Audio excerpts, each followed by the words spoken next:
লম্বা চড়া ইতিহাস বলার সময় নেই ভাইয়ারা আমার। আল্লাহর নুটির জারি হয়ে গেল ইব্রাহিম, বৃদ্ধ বয়সে সন্তান পেয়েছ, এবার সন্তানটাকে মা হাজেরা সহ আমি আল্লাহর উদ্দেশ্য যেটা, সেই উদ্দেশ্য অনুযায়ী আল্লাহ তাদেরকে বলে দিলেন হিজরত করে মক্কাতুল মুকাররমায় যাও। সৌদি আরবে দেখবা পাথরের ভরা মানুষ, সেখানে কোনো জনবসতি নাই, গাছ গাছালি নাই, মরুভূমির এলাকা, পাথরের এলাকা, যেখানে ঘাস হয় না, টিউবওয়েলের ব্যবস্থা নাই, মোটরের ব্যবস্থা নাই। সন্তান ইসমাইল আর মা হাজেরাকে সেখানে রাইখা চলে আসবা। আল্লাহর খলিল ইব্রাহিম পয়গম্বর সন্তানের জন্য মায়া লাগে, বিবির জন্য মায়া লাগে। মা হাজরা আলাইহিস সালাম সহ শিশু ইসমাইলকে কোলে দিয়া অল্প কিছু খাবার আর অল্প কিছু পানি দিয়া তাদেরকে রাইখা চলে আসতেছেন। মা হাজরা আলাইহিস সালাতু ওয়াস সালাম তিনিও তো আল্লাহর বড় একজন পাগল ছিলেন, আল্লাহর একজন বান্দি ছিলেন।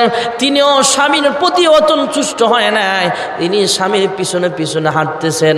স্বামী রাইখা চলে যাবে, কিতাবে আসছে জান্নাতুল মুআল্লার কাছাকাছি ইব্রাহিম খলিল চলে আসলেন। পেছন থেকে মা হাজরা ডাক দেওয়া বলে, হ্যাঁ স্বামী আমার, আপনাকে আমি ভালো করে চিনি, আপনাকে আমি ভালো করে জানি, আপনি এত নিষ্ঠুর হতে পারেন না। আমাকে রাইখা শিশু সন্তান ইসমাইল সহ, যেখানে কোনো মানুষের বসতি নাই, পানির কোনো ব্যবস্থা নাই, খাবারের কোনো ব্যবস্থা নাই, এখানে রাইখা আপনি চলে যাচ্ছেন, এটা আপনি হয়তো নিজের থেকে করছেন না। হ্যাঁ স্বামী আমার, শুধু আপনি আমার একটা প্রশ্নের জবাব দেন, আমাদেরকে এখানে রেখে যাওয়া এটা কি আল্লাহর হুকুম কিনা? জোরে কোন সুবহানাল্লাহ। ইব্রাহিম পয়গম্বর ইশারা দিয়া জানালেন, হ্যাঁ তোমাদেরকে এখানে রেখে যাওয়া এটা আমার আল্লাহর হুকুম। জোরে কোন সুবহানাল্লাহ। আমাদের বিবিদেরকে যদি রেখে চলে আসি, মনে করেন কেউ তার বিবিটারে 1 বছর 2 বছর বাপের বাড়িতে রাখছে, খোঁজ খবর লয় না, খাবার দাবারও ঠিক মতো দেয় না, এই বিবি সাহেবকে আমার কথা শুনবে? জোরে বলেন। আর আল্লাহর বান্দি হযরত ইব্রাহিম খলিল কি বলে শোনেন। ইব্রাহিম খলিল যখন বললেন হ্যাঁ এটা আল্লাহ পাকের হুকুম, মা হাজরা আলাইহিস সালাতু ওয়াস সালাম জবাব দেয়, হ্যাঁ আমার স্বামী গো, আপনার বিবিকে এখানে রাইখা চলে যাচ্ছেন, এই জন্য আপনি কাঁদবেন না। মা হাজরা বলেন, হ্যাঁ ইব্রাহিম খলিল, ও আমার স্বামী গো, আপনার শিশু ইসমাইলকে আমার কাছে রেখে চলে যাচ্ছেন, এই জন্য আপনি কাঁদবেন না। যে আল্লাহ আমাদেরকে এখানে রেখে যাওয়ার হুকুম দিয়েছেন, আমাদের রিজিক, আমাদের হেফাজতের জন্য আমার আল্লাহই যথেষ্ট। জোরে কোন সুবহানাল্লাহ। মা হাজরা আলাইহিস সালাতু ওয়াস সালাম দিনের পর দিন, রাতের পর রাত সময় কাটায় দেয়। সাথে যে খাবার ছিল কয়েকদিনে খাবার শেষ হয়ে গেল, পানি যেটা ছিল সাথে পানিটাও শেষ হয়ে গেল। নিজের তো খাবার নেই, নিজের শরীরে শক্তি পাবে কোত্থেকে? মা হাজরা কান্দে, আরে আমার খাবার নাই, আমার শরীরে শক্তি নাই, দুধ হবে কোত্থেকে? আমার শিশু ইসমাইল দুধ পান করবো কোত্থেকে? নিজের শরীরটাও শুকায় গেছে, শরীর নিস্তেজ হয়ে গেছে। মা হাজরা নিজের জান বাঁচাইবার জন্য ফিকির নেই, সন্তানের মুখে একটু পানি দেওয়ার জন্য, একটু খাবার দেওয়ার জন্য নিজের এখানে সাইরা মক্কার পাশেই যে জমজমের কূপ আছে, এর পাশে ইসমাইল শিশুটাকে রাইখা, কোলের শিশু দুধের বাচ্চাটাকে রাইখা মা হাজরা সাফা পাহাড়ের উপরে উঠে গেলেন। একবার শিশু ইসমাইলের দিকে তাকায়, মা হাজরা আলাইহিস সালাম আবার পাহাড়ের চতুর্দিকে তাকায়, কোথাও কোনো মানুষ দেখা যায় কিনা, খাবারের সন্ধান পাওয়া যায় কিনা, কোথাও পানির সন্ধান পাওয়া যায় কিনা, চতুর্দিকে ঘুরে ঘুরে তাকায়। আবার ইসমাইলের চেহারার দিকেও বারবার তাকায়, এখানে তো কোনো মানুষ নেই, খাবারের ব্যবস্থা নেই, পানির ব্যবস্থা নাই, আমি বাঁচি আর মরি কোনো সমস্যা নাই। কিন্তু শিশু ইসমাইল যদি খাবার না পেয়ে মারা যায়, তাহলে আল্লাহর খলিল ইব্রাহিমের কাছে, আমি আমার স্বামীর কাছে আমি কি জবাব দিব? মা হাজরা কান্দে আর চতুর্দিকে ঘুরে ঘুরে পানির সন্ধান করে। খাবারের সন্ধান করে কোথাও খাবার দেখা যায় না, পানিও দেখা যায় না, কোনো মানুষের বসতিও দেখা যায় না। একবার পানির তালাশ করে, খাবার তালাশ করে, আবার ইসমাইল শিশু সন্তানটার দিকেও খেয়াল রাখে। এবার সাফা পাহাড়ের উপর থেকে মারওয়া পাহাড়ের দিকে যাবে ভাইয়েরা আমার। সাফা থেকে মারওয়া আরেক পাহাড়ের থেকে, এক পাহাড় থেকে নিচে নাইমা আরেক পাহাড়ে উঠবে। এবার উনি খাবারের সন্ধান ঠিকই করে, কিন্তু আল্লাহ ব্লাডের কানেকশন দিয়ে দিছে সন্তানের সাথে। সন্তানের দিকেও বারবার তাকায়, কিন্তু দুই পাহাড়ের মাঝখানে চিপায় যখন নিচু জায়গায় যখন চলে আসছে তখন ইসমাইলকে দেখা যায় না। যদিও মা নিজের জানের পরোয়া করে না, কিন্তু সন্তানটাকে দেখে না। সন্তানটাকে না দেখা এবার একটা দৌড় মারছে। এই দৌড়টাও আল্লাহ কবুল করে নিয়েছেন। জোরকন সুবহানাল্লাহ। মা হাজরা দৌড় মেরে আরেকটা পাহাড়ের উপরের দিকে উঠলেন, এবার ইসমাইলকে দেখালেন। ইসমাইলকে দেখা যায় তাৎক্ষণিকভাবে উনি দৌড় থামায় আস্তে আস্তে দৌড়তেছেন, চতুর্দিকে পানির তালাশ করে, খাবারের তালাশ করে। আবার ইসমাইল সন্তানের দিকেও খেয়াল রাখে। ভাইয়েরা আমার, মা হাজারা আবার মারওয়া পাহাড়ের উপরে উঠলেন। মারওয়া পাহাড়ের উপরে ওইটা চতুর্দিকে বারবার ঘুরে ঘুরে তাকায়, খেয়াল করলেন কোথাও পানির সন্ধান পাওয়া যায় কিনা, খাবার পাওয়া যায় কিনা। খাবারের ব্যবস্থাও নাই, পানির ব্যবস্থাও নাই, কোনো মানুষের কাফেলাও চোখে পড়ে না, কাউকে দেখা যায় না। মা হাজরা আবার মারওয়া পাহাড় থেকে সাফা পাহাড়ের দিকে দৌড় মারছে। সুবহানাল্লাহ। মা হাজরা আলাইহিস সালাতু ওয়াস সালাম এবার মারওয়া পাহাড়ের দিকে যাবেন, মারওয়া থেকে সাফা পাহাড়ের দিকে যাবেন।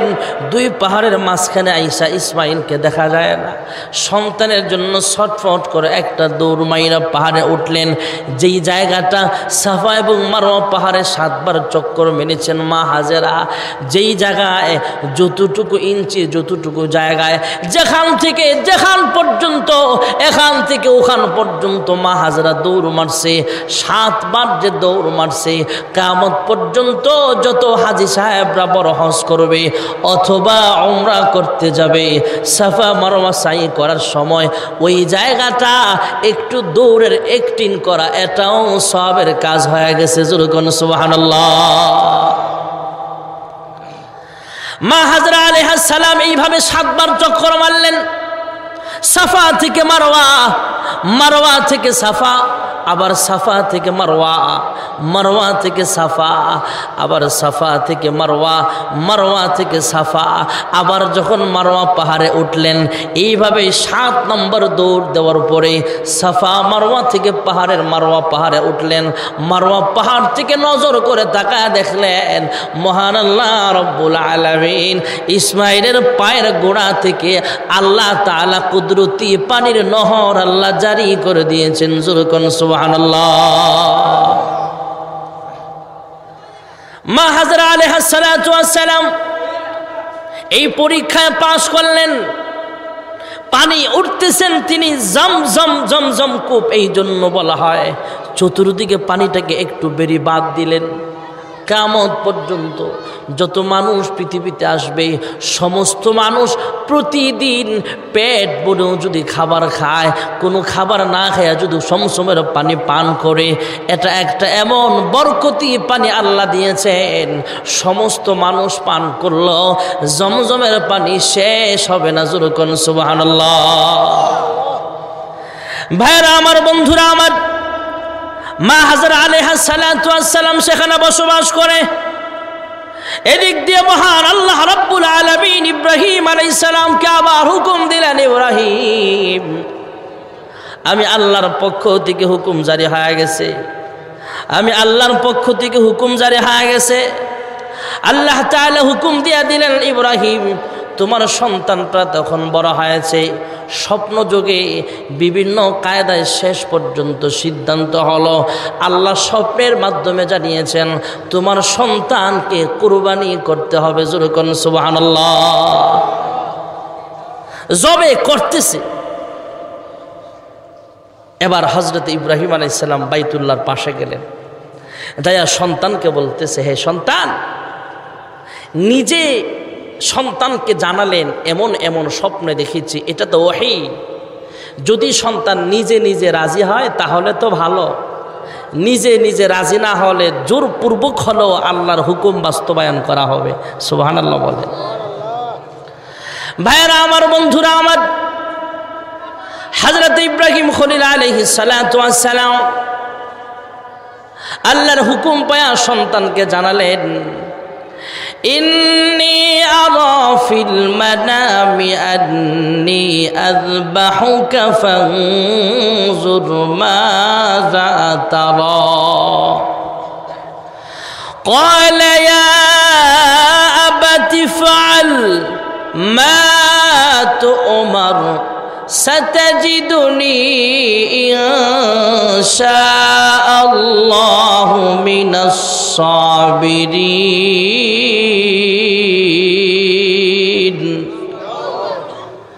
সন্তান নিজে বলতেছে, হে আব্বা যান, আল্লাহর হুকুমটা আপনি বাস্তবায়ন করে যান, আমাকে আপনি ধৈর্যশীলদের মধ্যে পেয়ে যাবেন।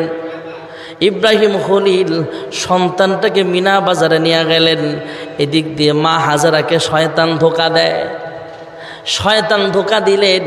এই ধোঁকা দেওয়ার পরে শয়তানকে মা হাজারা পাথর মারলেন। সুবহানাল্লাহ। যাই হোক, এক পর্যায়ে হযরত ইসমাইলকে সুরের নিচে রাইখা দিলেন। মহান আল্লাহ রাব্বুল আলামিন জিবরাইল আমিনকে বলে, জিবরাইল যাও, জান্নাত থেকে একটা লোহার টুকরা নিয়া আমার ইব্রাহিমের সুরের নিচে রাখবা, তলোয়ারের নিচে রাখবা, আর ইসমাইলকে সরায়া দিয়া এর পরিবর্তে জান্নাত থেকে একটা দুম্বা শোয়া দিবা। জোরে কোন সুবহানাল্লাহ। কুরবানি নয় প্রেমের বাহানা, ইব্রাহিমের প্রেম সাধনা বিফল গেল না, ইসমাইলের প্রেম সাধনা বিফল গেল না। হযরত ইব্রাহিম পয়গম্বর চোখ খুললেন, তাকায় দেখেন, কদ সাদ্দাকতার রুয়া দিলেন আল্লাহর কোরআনের আয়াত। হ্যাঁ ইব্রাহিম খলিল, আপনি স্বপ্ন বাস্তবায়ন করেছেন, স্বপ্ন বাস্তবায়ন হয়েছে। আপনি স্বপ্নে দেখেছেন সন্তানকে জবে করতেছেন, কিন্তু সন্তান জবে হয়ে গেছে এটা আপনি দেখেন নাই। এই পরীক্ষায় ইসমাইল আর ইব্রাহিম পাস করে ফেললেন। আল্লাহর পয়গম্বর হযরত ইব্রাহিম আলাইহিস সালামকে মহান আল্লাহ রাব্বুল আলামিন হুকুম করলেন, তোমার সন্তানকে নিয়া আমার ঘর খানায় কাবা বাইতুল্লাহ পুনরায় নির্মাণ করা হবে। নির্মাণের কাজ শুরু হয়ে গেল। আপনাদের মাদ্রাসা মসজিদ কয়েক বছর আগেই দেখেছি কাজ শুরু হয়েছে, এখনও কাজ চলতেছে। ভাইয়েরা আমার, বাইতুল্লাহ শরীফ কাজ করতেছেন। বাইতুল্লাহর মেন যোগালি হলেন ইসমাইল জবিহুল্লাহ, রাজমিস্ত্রি আল্লাহ বানায় দিলেন ইব্রাহিম খলিলুল্লাহকে। জোরে কোন সুবহানাল্লাহ। হযরত ইব্রাহিম আলাইহিস সালাতু ওয়াস সালাম আল্লাহর ঘর বানালেন। আল্লাহর ঘর বানাইবার পরে মহান আল্লাহ রাব্বুল আলামিন ঘোষণা দিয়া দিলেন, হ্যাঁ ইব্রাহিম খলিল, আপনার সন্তানকে নিয়ে আমার কথা মতো আমার ঘর আপনি নির্মাণ করেছেন, আমি আল্লাহর পক্ষ থেকে আপনাকে পুরস্কার দিয়া দিলাম। কিয়ামত পর্যন্ত সব মুসলমানের নেতা আপনাকে বানায়া দিলাম। ইন্নী জাইলুকা লিন্নাসি ইমামা। আরেকটা ঘোষণা দিয়া দিলেন, মিল্লাতা আবিকুম ইব্রাহিম হুয়া সাম্মাকুমুল মুসলিমিন।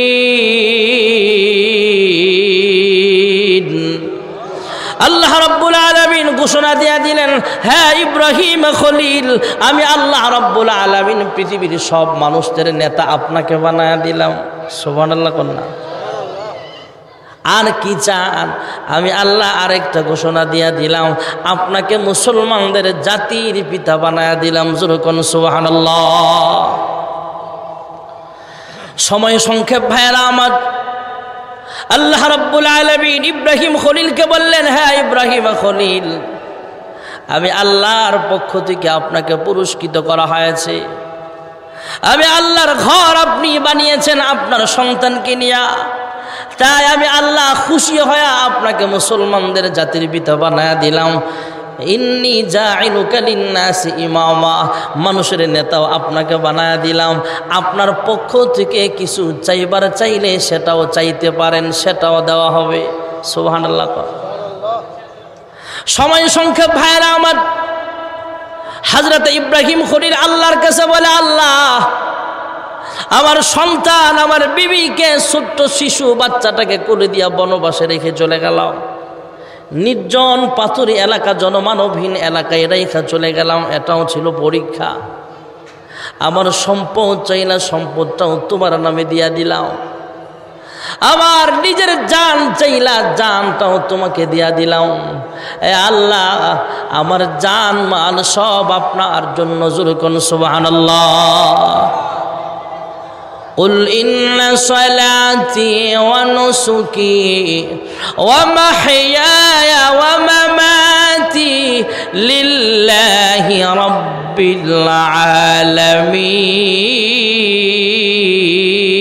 العالمين। আমার জান, আমার মাল, আমার হায়াত, আমার মৌত, আমার নামাজ, আমার কুরবানি সব কার জন্য? জোরে বলেন। আল্লাহ কাছে হযরত ইব্রাহিম খলিল দোয়া করলেন, রব্বানা ওয়াবআস ফীহিম রাসূলা। লম্বা চূড়া কথার পরে সংক্ষিপ্ত বললাম যে হযরত ইব্রাহিম আলাইহিস সালাম বললেন, আল্লাহ আমার সব আপনাকে দিলাম, তোমার কাছে একটা জিনিস চাই, সেটা একটাই আছে আপনার কাছে, সেটা হলো আমার বংশে আপনার হাবিবকে চাই। জোরে কোন সুবহানাল্লাহ। হযরত ইব্রাহিমের বংশে আল্লাহ রাব্বুল আলামিন শেষ নবী মুহাম্মদ আরবি সাল্লাল্লাহু আলাইহি ওয়াসাল্লামকে পাঠালেন। সুবহানাল্লাহ। কন্যা আল্লাহ রাব্বুল আলামিন যে ঘর ইব্রাহিম খলিলুল্লাহ, ইব্রাহিম আলাইহিস সালামের নাম হয়ে গেল ইব্রাহিম খলিলুল্লাহ। হযরত ইসমাঈল আলাইহিস সালামের নাম হয়ে গেল ইসমাঈল জবিহুল্লাহ। খলিলুল্লাহ আর জবিহুল্লাহ দুইজন মিলে যে ঘর বানালেন সেই ঘরের নাম হলো বাইতুল্লাহ। সুবহানাল্লাহ। কন্যা দুজন মিলে আল্লাহর কাছে দোয়া করলেন যেই নবীর জন্য, সেই নবীর নাম হলো হাবিবুল্লাহ। এই শেষ নবীকে আল্লাহ পাঠিয়েছেন, কোরআনের বিধানও দিয়েছেন।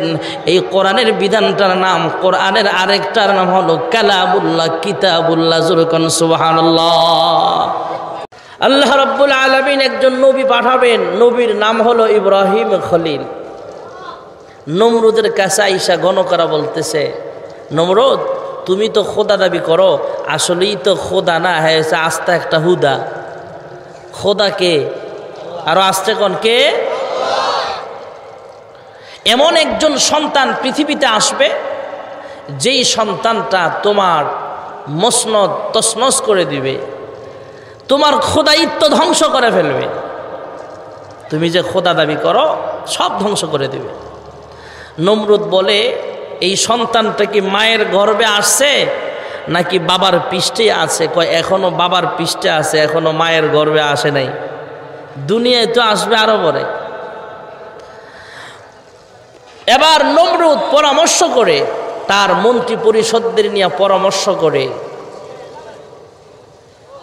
ভবিষ্যতে পরবর্তী নির্দেশ না দেওয়া পর্যন্ত ওই দেশের কোনো স্বামী কোনো স্ত্রী একসাথে হতে পারবে না, এই আইন করে দিল। ব্লাড কন্ট্রোল কাকে বলে? নমরুদ থেকে শুরু হয়েছে। স্বামী স্ত্রী একসাথে হতে দেবে না, ঘুমাবে তো দূরের কথা, মহিলারা মহিলাদের আশ্রয় কেন্দ্রে থাকবে, পুরুষরা পুরুষদের আশ্রয় কেন্দ্রে থাকবে। আল্লাহ যদি চায়, আল্লাহ পারে কি পারে না? প্রধান সেনাপতি আজাদ ঠাকুর ইব্রাহিমের বাবা, তাকে দায়িত্ব দেওয়া হলো তুমি পাহারা দাও, সে মূল দায়িত্বে আছে। এদিক দিয়ে নমরুদ অ্যালার্ট। একদিন রাতের বেলা গণকেরা আইসা বলে, নমরুদ আজকের রাত্রেটা বড় ডেয়ারিং, আমরা তারকা গণনা করে দেখলাম আজ রাতে ওই স্বামী স্ত্রীর মিলন হবে, বাবার পৃষ্ঠ থেকে তোমার ধ্বংস করবে যেই ক্ষমতা, যেই সন্তানটা, এই সন্তানটা আজকে রাত্রে মায়ের গর্ভে যাওয়ার সম্ভাবনা 100%। সুবহানাল্লাহ। রাত্রে বেলা নমরুদ সেও অ্যালার্ট, কয় আজকে রাত্রে আমিও ঘুমাবো না। সব ঘুমায়, মহিলাদের আশ্রয় কেন্দ্রে যারা আছে তারাও ঘুমায়, পুরুষদের আশ্রয় কেন্দ্রে যারা আছে তারাও ঘুমায়, পুলিশ, আর্মি, র্যাব, ব্যাটালিয়ান বাহিনী সব ঘুমাইতেছে। এদিক দিয়ে আজর ঠাকুর ইব্রাহিমের বাবা, তার ঘুম নাই, তার মনে একটাই কামনা ভাসনা, রাত্র যখন গভীর হয়ে গেছে, হায় রে এই গভীর রাতে যদি নির্জন একা একা আমার বিবির এক কাছে পাইতাম। এদিক দিয়ে মহিলাদের আশ্রয় কেন্দ্রে যা আছে ইব্রাহিম পয়গম্বরের মা, তিনি মনে মনে ভাবে এই মুহূর্তে যদি স্বামী সাহেবকে সামনে পাইতাম। দুজনের মনে স্বামী স্ত্রীর মোহাব্বত আল্লাহ জাগায়া দিছে। আজর ঠাকুর তাকায়া দেখে সব ঘুমায়, নমরুদ সিংহাসন বৈশা ঘুমায়। সুবহানাল্লাহ কন্যা, ঘুমায় না কে? আর আসতে কইেন, লা তাখুযুহু সিনাতুন ওয়ালা নাওম।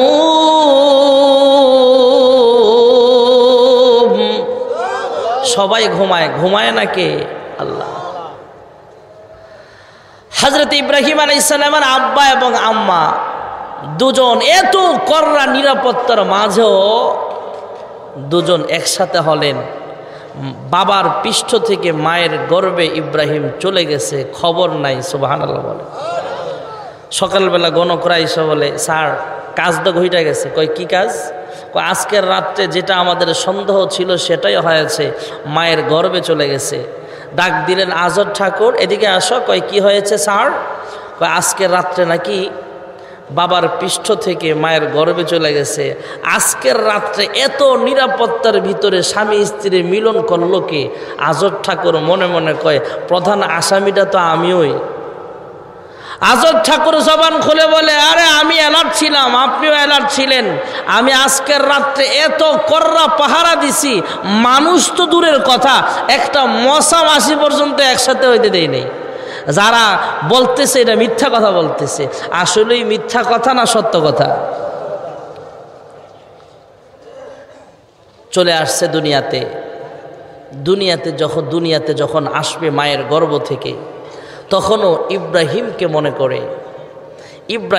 মনে করে শতে শতে নয় হাজার হাজার হাজার হাজার শিশু বাচ্চা হত্যা করে ফেলেছে।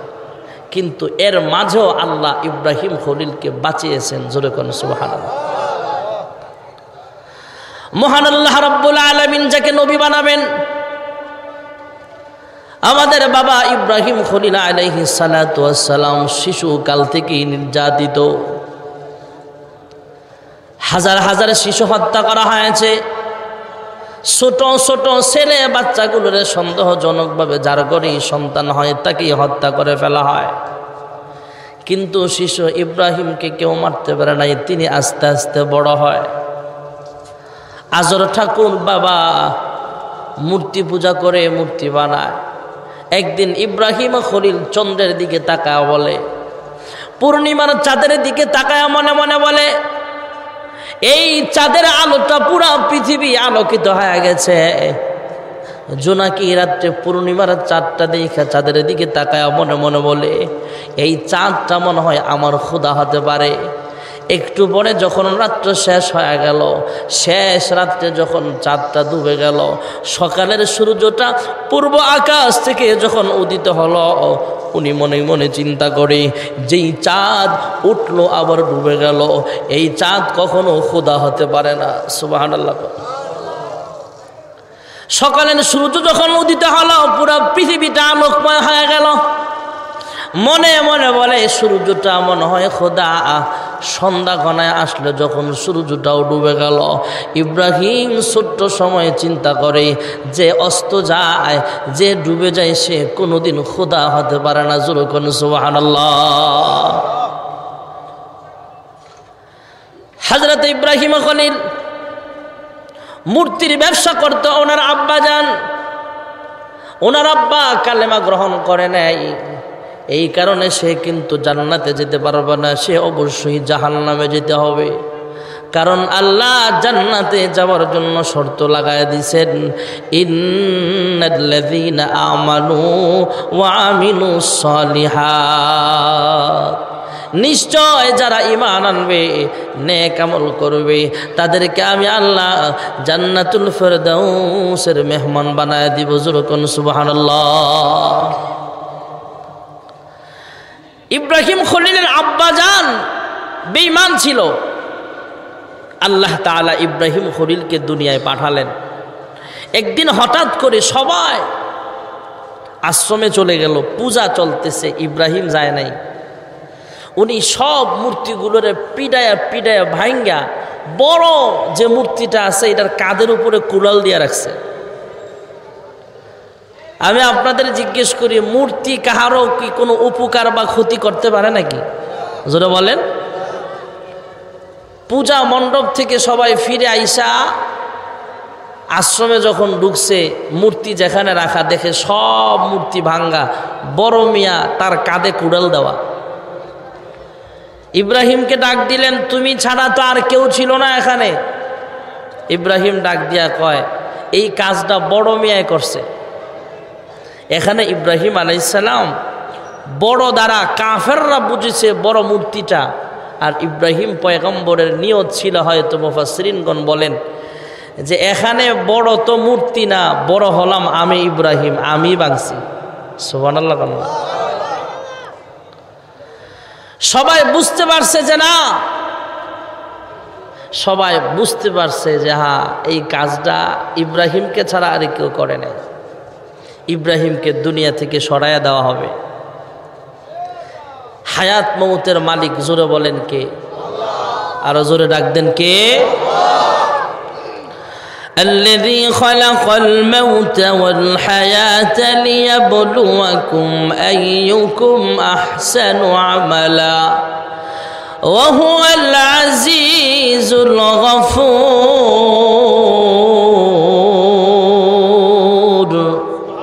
হায়াতের মালিক কে? আরো আস্তে কয়, জোরে বলেন কে? আল্লাহ ইব্রাহিমকে বাঁচাবেন। সবাই মারতে চায় কিন্তু বাঁচাতে পারবেন আল্লাহ। নমরুদ হুকুম দিলেন, ইব্রাহিম যেহেতু আমাদের বিরুদ্ধে স্লোগান দেয়, মূর্তির বিরুদ্ধে ওয়াজ করে, মূর্তি ভাঙ্গে, তাকে শাস্তি দাও। কয় কি শাস্তি? কয় তাহাকে পাহাড়ের উপর থেকে ফালায়া মাইরা ফেলো। সিপাহী কয়েকজন একসাথে হয়ে ইব্রাহিম নবীকে পাহাড়ের উপরে উঠালেন। আল্লাহ তাআলা পাহাড়ের মালিক, এমনভাবে ভূমিকম্প শুরু হয়েছে, সবাই পাহাড় থেকে পড়ে দুনিয়া থেকে বিদায় হয়ে গেল। জানি আস, কিন্তু ইব্রাহিম আলাইহিস সালামকে আল্লাহ বাঁচায়া দিলেন। জোরে কোন সুবহানাল্লাহ। এবার নতুন পরিকল্পনা, ইব্রাহিমকে কি করা যায়? কয় তাকে দুনিয়া থেকে বিদায় করা হোক। কয় কোথায়? কয় ইব্রাহিমকে বিদায় করার জন্য তাকে নদীতে নিয়ে যাও, সাগরের মাঝখানে নিক্ষেপ করো, ফালায়া দাও, নদীতে ডুইবা মারা যাবে। নদীর ভিতরে নিয়ে গেলেন নৌকা দিয়া, নদীর মাঝখানে নিয়ে ইব্রাহিম পয়গম্বরকে ফালায়া দিবে। হযরত ইব্রাহিম পয়গম্বর আলাইহিস সালাতু ওয়াস সালাম যেহেতু আল্লাহর খলিল, আল্লাহর পয়গম্বর, ওনাকে আল্লাহ বাঁচায়া দিলেন। এমনভাবে ঢেউ আরম্ভ হয়ে গেছে, যারা ওনাকে মারার জন্য পরিকল্পনা করে নৌকায় আরোহণ করেছিল, ওনাকে ফেলে দেওয়ার জন্য যারা নৌকায় ছিল, সব পানিতে পড়ে চুবায়া চুবায়া আল্লাহ মেরে ফেললেন। ওরা দুনিয়া থেকে বিদায় হয়ে গেল, কিন্তু ইব্রাহিম খলিলকে আল্লাহ বাঁচায়া দিয়েছে। যেরকম সুবহানাল্লাহ। এক পর্যায়ে শয়তান বৃদ্ধ মানুষের সরদ ধরে আসলেন যে ইব্রাহিম রে এমনি বাঁচান যায়, মারা যাবে না। কয় কি করা লাগবে? কয় আগুন জ্বালাও। আগুন জ্বালালেন, বিশাল বড় অগ্নিকুণ্ড, আগুনে ফালাইয়া দেওয়া হবে। আগুনে ফালাইলে সাধারণ নিয়ম হলো আগুনে পুড়ে ফেলবে। ইব্রাহিম আলাইহিস সালামকে আগুনে ফালাইবার জন্য চেষ্টা করবে, কাছে কে যাবে, নিক্ষেপ করবে কে? এমন বড় অগ্নিকুণ্ড বানালেন যে অনেক উপর দিয়ে একটা পাখি গেলেও পাখিটা আগুনের তাপে বুনা হইয়া পানিতে এভাবে আপনার আগুনে পুড়ে যায়। এত তাপ ছিল আগুনে। শয়তান বৃদ্ধ মানুষের সরদ্দেরা বুদ্ধি দিলেন, একটা চরক গাছ বানাও। আমাদের দেশে বৈশাখী মেলায়, বিভিন্ন মেলায় চরক গাছ আছে না নাই? এটা মুসলমানের সংস্কৃতি না, এটা হলো ইব্রাহিম আলাইহিস সালাম তথা আমাদের আব্বাকে মারার জন্য যে পরিকল্পনা করেছিল, এটা এদের সংস্কৃতি। চরখায় যখন উঠালেন, চরখা ঘুরাচ্ছে কিন্তু ঘুরে না। হাজার হাজার কোটি কোটি রহমতের ফেরেশতারা চরক গাছে ধরে রাখছে। সুবহানাল্লাহ। শয়তান আইসা বুদ্ধি দিল, এক কাজ করো, এখানে আল্লাহর রহমতের ফেরেশতাদেরকে দূর করার জন্য এক কাজ করতে হবে। কই কি করতে হবে? কই এখানে জেনার কাজে লাগায়া দাও কিছু কুমারী মহিলাদেরকে, কুমারী ছেলেদেরকে, কিশোর কিশোরীদেরকে এখানে জেনা করাও, গুনাহ করাও। আর যেখানে গুনাহ হবে, জেনা হবে, সেখানে আল্লাহর রহমতের ফেরেশতা থাকবে না। ঠিকই এই কাজ করা হলো পরিকল্পনা অনুযায়ী। তখন ইব্রাহিম আলাইহিস সালামকে আগুনে ফালায়া দিলেন। আগুনে ফালাইবার পরেও বাঁচানোর ক্ষমতা আমার আল্লাহর আছে না নাই? মহান আল্লাহ রাব্বুল আলামিন জিবরাইল আমিনকে পাঠায়া দিলেন। সঙ্গে হযরতে মিকাইল আলাইহিস সালামও সাথে আছেন। হযরতে জিবরাইল আমিন আলাইহিস সালাতু ওয়াস সালাম আল্লাহর পয়গম্বরের কানে কানে বলে, ওগো আল্লাহর খলিল, আমি জিবরাইলের অনেক পাওয়ার, অনেক ক্ষমতা আল্লাহ দিয়েছেন। আমি জিবরাইলের 600 পাখা আল্লাহ দিয়েছেন। আমি পাখা দিয়া যদি বাতাস দেই তাহলে এত বড় অগ্নিকুণ্ড বঙ্গোপসাগরে যায় পড়বে। এছাড়াও আমার সাথে ফেরেশতার বৃষ্টির কাজের নিয়োজিত ফেরেশতারাও আছে। অতএব আপনি আমার অনুমতি, আমাকে শুধু অনুমতি দেন। আপনার অনুমতি পাইলে আমরা আজকে বৃষ্টি প্রদান করব এই জায়গায়। ইব্রাহিম পয়গম্বর ডাক দিয়া বলে, হ্যাঁ জিবরাইল, হ্যাঁ মিকাইল, একজনে বৃষ্টি দিবা, আরেকজনে এইভাবে বাতাস দিয়ে আগুন নিভায় ফেলবা। আমি আগুনে পড়তেছি, এটা আমার আল্লাহ দেখতেছে কিনা, জোরে কোন সুবহানাল্লাহ।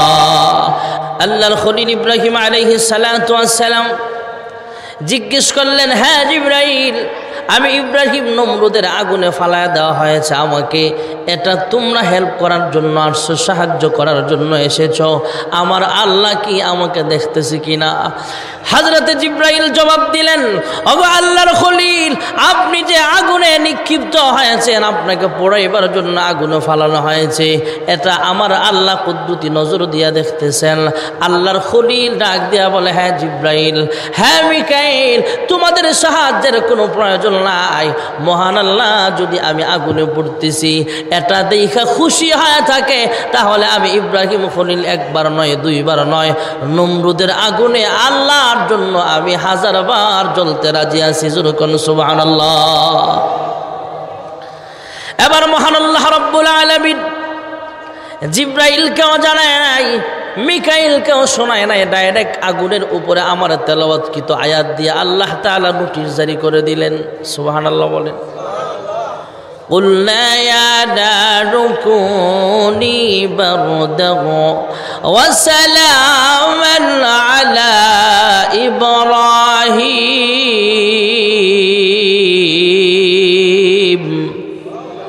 আল্লাহ রাব্বুল আলামিন আগুনের উপরে নোটিশ জারি করে দিলেন, নমরুদের আগুন থেকে বাঁচালেন আল্লাহ তাআলা ইব্রাহিম পয়গম্বরকে।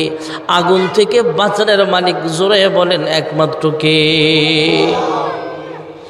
নমরুদ ডাক দেয়া কয়, ইব্রাহিম, তোমার পাহাড়ের উপর থেকে ফালানোর চেষ্টা করলাম, সেখানেও তোমার আল্লাহ তোমাকে বাঁচায়া দিল। আগুনে ফালাইলাম, সেখান থেকেও তোমাকে ফালায়া দিলাম, সেখানে আগুনের ভিতরে, সেখান থেকেও তোমার আল্লাহ তোমাকে বাঁচায়া দিল। আর তোমার সাথে যুদ্ধ করে লাভ নাই, এবার যুদ্ধ করলে তোমার আল্লাহর সাথে হবে। নাউজুবিল্লাহ, আসতে কয়েন। যুদ্ধ কার সাথে? হযরত ইব্রাহিম আলাইহিস সালাম লম্বা একটা নিঃশ্বাস ফালায়া বলে, আমার সাথে যেহেতু যুদ্ধ না, আমার আর টেনশন করে লাভ নাই। দিব্যি আরামে উনি চলে যাচ্ছেন। নমরুদ ডাক দিয়া কয়, তোমার আল্লাহর ফোন নাম্বার, মোবাইল নাম্বার তো আমার কাছে নাই, তোমার আল্লাহকে একটু কন্ট্যাক্ট করো, জিজ্ঞাসা করো যুদ্ধটা কবে হলে ভালো হয়। হযরত ইব্রাহিম খলিল ডাক দিয়া কয়, তোমার মতো নমরুদের সাথে যুদ্ধ করার জন্য আল্লাহর টাইম লাগবো নাকি? তুমি কবে পারবা? সুবহানাল্লাহ। নমরুদ কয় 1 মাস পরে। কয় কোথায়? কয় মেঘনার চরে। কয় ঠিক আছে, অসুবিধা নাই। নমরুদ 1 মাসে নতুন করে সেনাবাহিনীতে নতুন করে নিয়োগ নিছে, 1000 সৈন্য। যুদ্ধ কার লাগে? আরো আসতে কয়, জোরে বলেন কার সাথে? নির্দিষ্ট দিনে নির্দিষ্ট তারিখে নির্দিষ্ট জায়গায় সকালবেলা যখন টাইম দিছে সকাল 10টায়, ওই টাইমের আরও 15-20 মিনিট আগে ইব্রাহিম আলাইহিস সালাম মাঠের দিকে যাইতেছে, যুদ্ধ করার জন্য নয়, আল্লাহ তার সাথে ব্যবহারটা কি করে তামসা দেখার জন্য। সুবহানাল্লাহ। হযরত ইব্রাহিম আলাইহিস সালাম যুদ্ধের ময়দানে গেলেন। নমরুদ আল্লাহর বিরুদ্ধে যুদ্ধ ঘোষণা দিলেন। নমরুদ ডাক দেয়া বলে, হ্যাঁ ইব্রাহিম, তোমার আল্লাহর সৈন্য কোথায়? ইব্রাহিম খলিল ডাক দিয়া বলে, অপেক্ষা করো, টাইম মতো আল্লাহর সেনাবাহিনী আসবে। যখন সময় হয়ে গেছে তখন ডাক দিয়া বলে, তাকায় দেখো আল্লাহর সৈনিক আসতেছে। নমরুদ তাকায় দেখলেন হাজার হাজার মশার ঝাঁক দেখা যায়। সুবহানাল্লাহ। ভাইয়েরা আমার, বন্ধুরা আমার, মশা যাকে কামড় মারে সেই দুনিয়া থেকে বিদায় হয়ে যায়। একটা মশা নমরুদের নাক বরাবর ঢুকছে, মাথার মগজের ভিতরে কামড় মারে। কামলা রাখছে, কামলা তাকে একটু পর পর পিটা দেয়, বাড়ি দেয়, থাপ্পড় দেয়। নমরুদ ডাক দেয়া কয়, আমাকে কিভাবে পিটাও? আমার পিটাইলেই আমার কামড়টা থামে। হঠাৎ করে কামলা বেচারা বিরক্ত হইয়া একটা লোহা বা কাঠের একটা বড় ফাইল দিয়ে একটা বাড়ি মারছে। এই বাড়ি খায়া নমরুদের মাথা 2 ভাগ হইয়া মশা নিরাপদে চলে গেছে। আল্লাহর দুশ্মনকে আল্লাহ দুনিয়া থেকে বিদায় করেছে। জোরে কোন সুবহানাল্লাহ।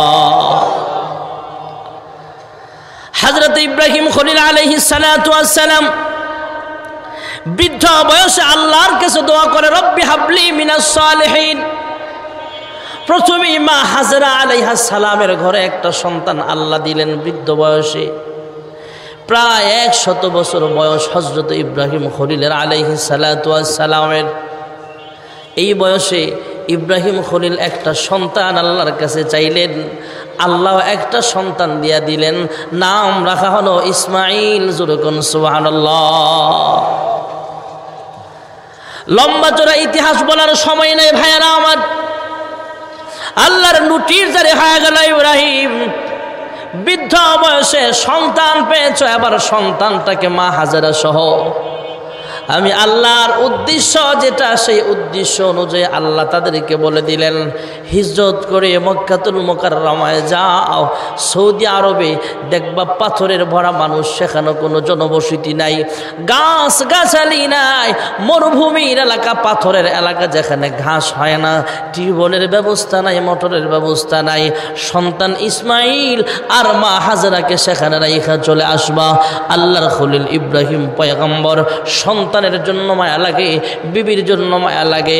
মা হাজরা আলাইহিস সালাম সহ শিশু ইসমাইলকে কোলে দিয়া অল্প কিছু খাবার আর অল্প কিছু পানি দিয়া তাদেরকে রাইখা চলে আসতেছেন। মা হাজরা আলাইহিস সালাম তিনিও তো আল্লাহর বড় একজন পাগল ছিলেন, আল্লাহর একজন বান্দি ছিলেন। তিনিও স্বামীর প্রতি অসন্তুষ্ট হয় নাই, তিনি স্বামীর পিছনে পিছনে হাঁটতেছেন।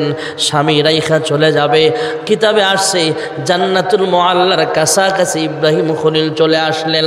পেছন থেকে মা হাজরা ডাক দেওয়া বলে, হ্যাঁ স্বামী আমার, আপনাকে আমি ভালো করে চিনি, আপনাকে আমি ভালো করে জানি, আপনি এত নিষ্ঠুর হতে পারেন না। আমাকে রাইখা শিশু সন্তান ইসমাইল সহ, যেখানে কোনো মানুষের বসতি নাই, পানির কোনো ব্যবস্থা নাই, খাবারের কোনো ব্যবস্থা নাই, এখানে রাইখা আপনি চলে যাচ্ছেন। এটা আপনি হয়তো নিজের থেকে করছেন না। হ্যাঁ স্বামী আমার, শুধু আপনি আমার একটা প্রশ্নের জবাব দেন, আমাদেরকে এখানে রেখে যাওয়া এটা কি আল্লাহর হুকুম কিনা? জোরে কোন সুবহানাল্লাহ। ইব্রাহিম পয়গম্বর ইশারা দিয়া জানালেন, হ্যাঁ তোমাদেরকে এখানে রেখে যাওয়া এটা আমার আল্লাহর হুকুম। জোরে কোন সুবহানাল্লাহ। আমাদের বিবিদেরকে যদি রেখে চলে আসি, মনে করেন কেউ তার বিবিটারে 1 বছর 2 বছর বাপের বাড়িতে রাখছে, খোঁজ খবর লয় না, খাবার দাবারও ঠিক মতো দেয় না, এই বিবি সাহেবকে আমার কথা শুনবে? জোরে বলেন। আর আল্লাহর বান্দি হযরত ইব্রাহিম খলিল কি বলে শোনেন। ইব্রাহিম খলিল যখন বললেন, হ্যাঁ এটা আল্লাহ পাকের হুকুম, মা হাজরা আলাইহিস সালাম জবাব দেয়, হ্যাঁ আমার স্বামী গো, আপনার বিবিকে এখানে রাইখা চলে যাচ্ছেন, এই জন্য আপনি কাঁদবেন না। মা হাজেরা বলেন, হ্যাঁ ইব্রাহিম খলিল, ও আমার স্বামী গো, আপনার শিশু ইসমাইলকে আমার কাছে রেখে চলে যাচ্ছেন, এই জন্য আপনি কাঁদবেন না। যে আল্লাহ আমাদেরকে এখানে রেখে যাওয়ার হুকুম দিয়েছেন, আমাদের রিজিক, আমাদের হেফাজতের জন্য আমার আল্লাহ যথেষ্ট। জোরে কোন সুবহানাল্লাহ। মা হাজরা আলাইহিস সালাতু ওয়াস সালাম দিনের পর দিন, রাতের পর রাত সময় কাটায় দেয়। সাথে যে খাবার ছিল, কয়েকদিনে খাবার শেষ হয়ে গেল। পানি যেটা ছিল সাথে পানিটাও শেষ হয়ে গেল। নিজের তো খাবার নেই, নিজের শরীরে শক্তি পাবে কোত্থেকে? মা হাজেরা কান্দে, আরে আমার খাবার নাই, আমার শরীরে শক্তি নাই, দুধ হবে কোত্থেকে? আমার শিশু ইসমাইল দুধ পান করব কোত্থেকে? নিজের শরীরটাও শুকায় গেছে, শরীর নিস্তেজ হয়ে গেছে। মা হাজেরা নিজের জান বাঁচাইবার জন্য ফিকির নেই, সন্তানের মুখে একটু পানি দেওয়ার জন্য, একটু খাবার দেওয়ার জন্য নিজের এখানে সাইরা মক্কার পাশেই যে জমজমের কূপ আছে, এর পাশে ইসমাইল শিশুটাকে রাইখা, কোলের শিশু দুধের বাচ্চাটাকে রাইখা মা হাজেরা সাফা পাহাড়ের উপরে উঠে গেলেন। একবার শিশু ইসমাইলের দিকে তাকায় মা হাজেরা আলাইহিস সালাম, আবার পাহাড়ের চতুর্দিকে তাকায়, কোথাও কোনো মানুষ দেখা যায় কিনা, খাবারের সন্ধান পাওয়া যায় কিনা, কোথাও পানির সন্ধান পাওয়া যায় কিনা, চতুর্দিকে ঘুরে ঘুরে তাকায়। আবার ইসমাইলের চেহারার দিকেও বারবার তাকায়। এখানে তো কোনো মানুষ নেই, খাবারের ব্যবস্থা নেই, পানির ব্যবস্থা নাই, আমি বাঁচি আর মরি কোনো সমস্যা নাই। কিন্তু শিশু ইসমাইল যদি খাবার না পেয়ে মারা যায়, তাহলে আল্লাহর খলিল ইব্রাহিমের কাছে, আমি আমার স্বামীর কাছে আমি কি জবাব দিব? মা হাজেরা কান্দে আর চতুর্দিকে ঘুরে ঘুরে পানির সন্ধান করে, খাবারের সন্ধান করে, কোথাও খাবার দেখা যায় না, পানিও দেখা যায় না, কোনো মানুষের বসতিও দেখা যায় না। একবার পানির তালাশ করে, খাবার তালাশ করে, আবার ইসমাইল শিশু সন্তানটার দিকেও খেয়াল রাখে। এবার সাফা পাহাড়ের উপর থেকে মারওয়া পাহাড়ের দিকে যাবে। ভাইয়েরা আমার, সাফা থেকে মারওয়া আরেক পাহাড়ের থেকে, এক পাহাড় থেকে নিচে নাইমা আরেক পাহাড়ে উঠবে। এবার উনি খাবারের সন্ধান ঠিকই করে, কিন্তু আল্লাহ ব্লাডের কানেকশন দিয়ে দিছে সন্তানের সাথে, সন্তানের দিকেও বারবার তাকায়, কিন্তু দুই পাহাড়ের মাঝখানে চিপায় যখন নিচু জায়গায় যখন চলে আসছে, তখন ইসমাইলকে দেখা যায় না। যদিও মা নিজের জানের পরোয়া করে না, কিন্তু সন্তানটাকে দেখে না। সন্তানটাকে না দেখা এবার একটা দৌড় মারছে, এই দৌড়টাও আল্লাহ কবুল করে নিয়েছেন। জোরে কোন সুবহানাল্লাহ। মা হাজেরা দৌড় মেরে আরেকটা পাহাড়ের উপরের দিকে উঠলেন, এবার ইসমাইলকে দেখালেন। ইসমাইলকে দেখা যায়, তাৎক্ষণিকভাবে উনি দৌড় থামায় আস্তে আস্তে দৌড়তেছেন, চতুর্দিকে পানির তালাশ করে, খাবারের তালাশ করে, আবার ইসমাইল সন্তানের দিকেও খেয়াল রাখে। ভাইয়েরা আমার, মা হাজেরা এবার মারওয়া পাহাড়ের উপরে উঠলেন। মারওয়া পাহাড়ের উপরে ওইটা চতুর্দিকে বারবার ঘুরে ঘুরে তাকায়, খেয়াল করলেন কোথাও পানির সন্ধান পাওয়া যায় কিনা, খাবার পাওয়া যায় কিনা। খাবারের ব্যবস্থাও নাই, পানির ব্যবস্থাও নাই, কোনো মানুষের কাফেলাও চোখে পড়ে না, কাউকে দেখা যায় না। মা হাজেরা আবার মারওয়া পাহাড় থেকে সাফা পাহাড়ের দিকে দৌড় মারছে। সুবহানাল্লাহ। মা হাজেরা আলাইহিস সালাতু ওয়াস সালাম এবার মারওয়া পাহাড়ের দিকে যাবেন, মারওয়া থেকে সাফা পাহাড়ের দিকে যাবেন। দুই পাহাড়ের মাঝখানে আইসা ইসমাইলকে দেখা যায় না। সন্তানের জন্য ছটফট করে একটা দৌড় মাইরা পাহাড়ে উঠলেন, যেই জায়গাটা সাফা এবং মারওয়া পাহাড়ে 7 বার চক্কর মেনেছেন মা হাজেরা। যেই জায়গায় যতটুকু ইঞ্চি, যতটুকু জায়গায়, যেখান থেকে যেখান পর্যন্ত, এখান থেকে ওখান পর্যন্ত মা হাজেরা দৌড় মারছে। 7 বার যে দৌড় মারছে, কিয়ামত পর্যন্ত যত হাজী সাহেবরা বড় হজ করবে অথবা উমরা করতে যাবে, সাফা মারওয়া সাই করার সময় ওই জায়গাটা একটু দৌড়ের একটিন করা, এটাও সওয়াবের কাজ হয়ে গেছে। জোরে কোন সুবহানাল্লাহ। মা হাজরা আলাইহিস সালাম এইভাবে 7 বার চক্কর মারলেন, সাফা থেকে মারওয়া, মারওয়া থেকে সাফা, আবার সাফা থেকে মারওয়া, মারওয়া থেকে সাফা, আবার সাফা থেকে মারওয়া, মারওয়া থেকে সাফা। আবার যখন মারওয়া পাহাড়ে উঠলেন, এইভাবে 7 নম্বর দৌড় দেওয়ার পরে সাফা মারওয়া থেকে মারওয়া পাহাড়ে উঠলেন। মারওয়া পাহাড় থেকে নজর করে তাকায় দেখলেন মহান আল্লাহ রব্বুল আলামিন ইসমাইলের পায়ের গোড়া থেকে আল্লাহ তাআলা কুদরতি পানির নহর আল্লাহ জারি করে দিয়েছেন। জোরকন সুবহানাল্লাহ। মা হাজরা আলাইহিস সালাতু ওয়াস সালাম এই পরীক্ষায় পাশ করলেন। পানি উঠতেছেন, তিনি জমজম কূপ এই জন্য বলা হয়। চতুর্দিকে পানিটাকে একটু বেরি বাদ দিলেন। কিয়ামত পর্যন্ত যত মানুষ পৃথিবীতে আসবে, সমস্ত মানুষ প্রতিদিন পেট ভরেও যদি খাবার খায়, কোনো খাবার না খায় যদি সমসমের পানি পান করে, এটা একটা এমন বরকতি পানি আল্লাহ দিয়েছেন, সমস্ত মানুষ পান করলো জমজমের পানি শেষ হবে না। জোরকন সুবহানাল্লাহ। ভাইরা আমার, বন্ধুরা আমার, মা হাজরা আলাইহিস সালাতু ওয়াস সালাম সেখানে বসবাস করে। এদিক দিয়ে মহান আল্লাহ রাব্বুল আলামিন ইব্রাহিম আলাইহিস সালামকে আবার হুকুম দিলেন, ইব্রাহিম, আমি আল্লাহর পক্ষ থেকে হুকুম জারি হয়ে গেছে, আমি আল্লাহর পক্ষ থেকে হুকুম জারি হয়ে গেছে। আল্লাহ তাআলা হুকুম দিয়ে দিলেন, ইব্রাহিম, তোমার সন্তানটা তখন বড় হয়েছে, স্বপ্ন যোগে বিভিন্ন কায়দায় শেষ পর্যন্ত সিদ্ধান্ত হলো, আল্লাহ স্বপ্নের মাধ্যমে জানিয়েছেন তোমার সন্তানকে কুরবানি করতে হবে। যেরকম সুবহানাল্লাহ। জবে করতেছে। এবার হযরত ইব্রাহিম আলাইহিস সালাম বাইতুল্লাহর পাশে গেলেন, যাইয়া সন্তানকে বলতেছে, হে সন্তান, নিজে সন্তানকে জানালেন এমন এমন স্বপ্নে দেখেছি, এটা তো ওহী। যদি সন্তান নিজে নিজে রাজি হয় তাহলে তো ভালো, নিজে নিজে রাজি না হলে জোরপূর্বক হলেও আল্লাহর হুকুম বাস্তবায়ন করা হবে। সুবহানাল্লাহ বলে। ভাইরা আমার, বন্ধুরা আমার, হযরত ইব্রাহিম খলিল আলাইহিস সালাতু ওয়াস সালাম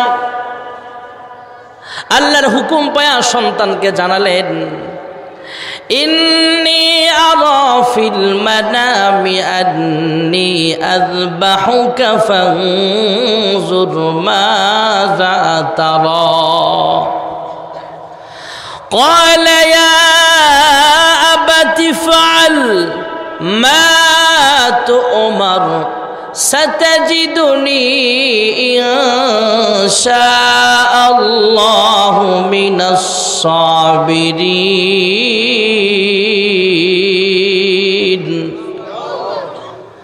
সন্তান নিজে বলতেছে, হে আব্বা জান, আল্লাহর হুকুমটা আপনি বাস্তবায়ন করে যান, আমাকে আপনি ধৈর্যশীলদের মধ্যে পেয়ে যাবেন।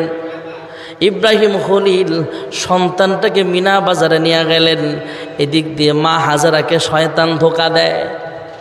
শয়তান ধোঁকা দিলেন।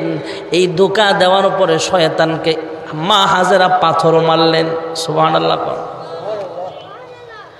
যাই হোক, এক পর্যায়ে হযরত ইসমাইলকে সুরের নিচে রাইখা দিলেন।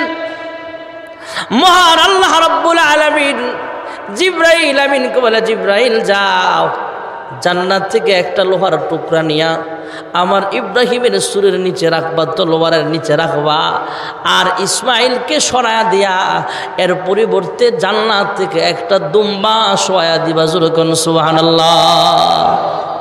কুরবানি নয় প্রেমের বাহানা, ইব্রাহিমের প্রেম সাধনা বিফল গেল না, ইসমাইলের প্রেম সাধনা বিফল গেল না।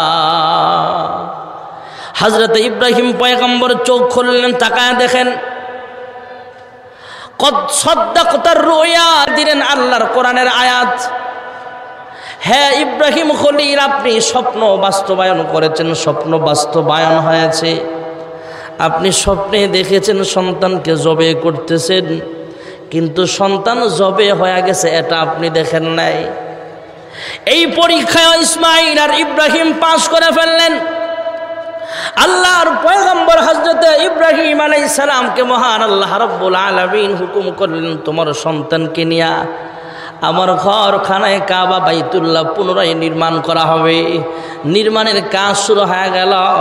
আপনাদের মাদ্রাসা মসজিদ কয়েক বছর আগেই দেখেছি কাজ শুরু হয়েছে, এখনও কাজ চলতেছে। ভাইয়েরা আমার, বাইতুল্লাহ শরীফ কাজ করতেছেন। বাইতুল্লাহর মেন যোগালী হলেন ইসমাইল জবিহুল্লাহ, রাজমিস্ত্রি আল্লাহ বানায় দিলেন ইব্রাহিম খলিলুল্লাহকে। জোরকন সুবহানাল্লাহ। হযরত ইব্রাহিম আলাইহিস সালাতু ওয়াস সালাম আল্লাহর ঘর বানালেন।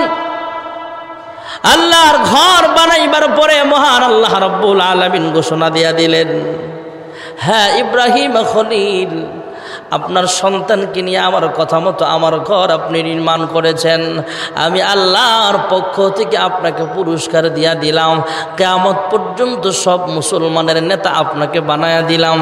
ইন্নী জাইলুকা লিন্নাসি ইমামা। আরেকটা ঘোষণা দিয়া দিলেন, মিল্লাতা আবিকুম ইব্রাহিম হুয়া সাম্মাকুমুল মুসলিমিন। আল্লাহ রাব্বুল আলামিন ঘোষণা দিয়া দিলেন, হ্যাঁ ইব্রাহিম খলিল, আমি আল্লাহ রাব্বুল আলামিন পৃথিবীর সব মানুষদের নেতা আপনাকে বানায়া দিলাম। সুবহানাল্লাহ কন্যা। আর কি চান? আমি আল্লাহ আরেকটা ঘোষণা দিয়া দিলাম, আপনাকে মুসলমানদের জাতির পিতা বানায়া দিলাম। যেরকম সুবহানাল্লাহ। সময় সংক্ষেপ ভাইয়েরা আমার, আল্লাহ রাব্বুল আলামিন ইব্রাহিম খলিলকে বললেন, হ্যাঁ ইব্রাহিম খলিল, আমি আল্লাহর পক্ষ থেকে আপনাকে পুরস্কৃত করা হয়েছে। আমি আল্লাহর ঘর আপনি বানিয়েছেন আপনার সন্তানকে নিয়ে, তাই আমি আল্লাহ খুশি হয়ে আপনাকে মুসলমানদের জাতির পিতা বানায়া দিলাম। ইন্নী জাইলুকা লিন্নাসি ইমামা, মানুষের নেতাও আপনাকে বানায়া দিলাম। আপনার পক্ষ থেকে কিছু চাইবার চাইলে সেটাও চাইতে পারেন, সেটাও দেওয়া হবে। সুবহানাল্লাহ। সময় সংক্ষেপ ভাইরা আমার, হযরত ইব্রাহিম খলিল আল্লাহর কাছে বলে, আল্লাহ আমার সন্তান আমার বিবিকে ছোট্ট শিশু বাচ্চাটাকে কোলে দিয়া বনবাসে রেখে চলে গেলাম, নির্জন পাথুরি এলাকা জনমানবহীন এলাকায় রেখা চলে গেলাম। এটাও ছিল পরীক্ষা। আমার সম্পদ চাইলা সম্পদটাও তোমার নামে দিয়া দিলাম, আমার নিজের জান চাইলা জানটাও তোমাকে দিয়া দিলাম। এ আল্লাহ, আমার জান মাল সব আপনার জন্য। জোরকন সুবহানাল্লাহ। قل إن صلاتي ونسكي ومحياي ومماتي لله رب العالمين। আমার জান, আমার মাল, আমার হায়াত, আমার মৌত, আমার নামাজ, আমার কুরবানি সব কার জন্য? জোরে বলেন। আল্লাহ কাছে হযরত ইব্রাহিম খলিল দোয়া করলেন, রব্বানা ওয়াবআস ফীহিম রাসূলা। লম্বা চূড়া কথার পরে সংক্ষিপ্ত বললাম যে হযরত ইব্রাহিম আলাইহিস সালাম বললেন, আল্লাহ আমার সব আপনাকে দিলাম, তোমার কাছে একটা জিনিস চাই, সেটা একটাই আছে আপনার কাছে, সেটা হলো আমার বংশে আপনার হাবিবকে চাই। জোরে কোন সুবহানাল্লাহ। হযরত ইব্রাহিমের বংশে আল্লাহ রাব্বুল আলামিন শেষ নবী মুহাম্মদ আরবি সাল্লাল্লাহু আলাইহি ওয়াসাল্লামকে পাঠালেন। সুবহানাল্লাহ কন্যা। আল্লাহ রাব্বুল আলামিন যে ঘর ইব্রাহিম খলিলুল্লাহ, ইব্রাহিম আলাইহিস সালামের নাম হয়ে গেল ইব্রাহিম খলিলুল্লাহ। হযরত ইসমাঈল আলাইহিস সালামের নাম হয়ে গেল ইসমাঈল জবিহুল্লাহ। খলিলুল্লাহ আর জবিহুল্লাহ দুইজন মিলে যে ঘর বানালেন সেই ঘরের নাম হলো বাইতুল্লাহ। সুবহানাল্লাহ কন্যা। দুজন মিলে আল্লাহর কাছে দোয়া করলেন যেই নবীর জন্য, সেই নবীর নাম হলো হাবিবুল্লাহ। এই শেষ নবীকে আল্লাহ পাঠিয়েছেন, কোরআনের বিধানও দিয়েছেন। এই কোরআনের বিধানটার নাম, কোরআনের আরেকটার নাম হলো কালামুল্লাহ, কিতাবুল্লাহ। জোরে কোন সুবহানাল্লাহ।